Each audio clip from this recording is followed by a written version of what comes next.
Assalamualaikum warahmatullahi wabarakatuh. Perkenalkan, nama saya Sion Ramdhani. Di sini saya akan menjelaskan apa perbedaan generasi prosesor dan kelas prosesor.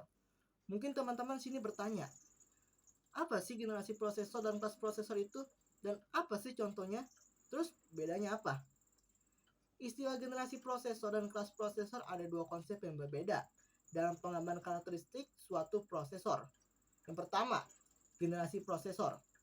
Generasi prosesor adalah iterasi atau versi tertentu dari serangkaian prosesor yang dirilis oleh produsen seperti Intel atau AMD. Ini menunjukkan tingkat perkembangan teknologi dari satu versi prosesor ke versi berikutnya. Contoh, Intel Core i7 generasi ke-9 adalah versi dari prosesor Core i7 yang merupakan generasi ke-9 dalam seri tersebut. Generasi berikutnya seperti Intel Core i7 generasi ke-10 biasanya membawa peningkatan kinerja dan fitur dibandingkan dengan generasi sebelumnya.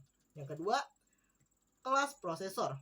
Kelas prosesor adalah kategori atau kelompok yang digunakan untuk mengelompokkan prosesor berdasarkan karakteristik tertentu, seperti tingkat kinerja, tujuan penggunaan, atau harga. Kelas ini membantu dalam memahami secara umum sejauh mana sebuah prosesor dapat digunakan. Contoh, Intel Core i7 adalah salah satu kelas atas yang sering kali menawarkan kinerja tinggi, sementara Core i3 adalah kelas yang lebih rendah dengan fokus pada penggunaan sehari-hari. Kelas prosesor ini juga berlaku untuk AMD. Misalnya, dengan Ryzen 9 sebagai kelas prosesor yang canggih dan Ryzen 3 sebagai yang lebih terjangkau. Jadi, perbedaan utama antara generasi prosesor dan kelas prosesor adalah generasi yang mengacu pada tingkat perkembangan teknologi dari suatu versi prosesor ke versi berikutnya. Sedangkan kelas mengacu pada kategori umum yang digunakan untuk mengelompokkan prosesor berdasarkan tingkat kinerja.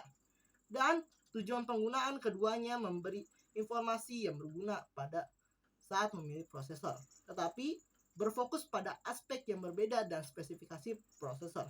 Sekian dari saya, mohon maaf bila ada kesalahan kata. Wassalamualaikum warahmatullahi wabarakatuh.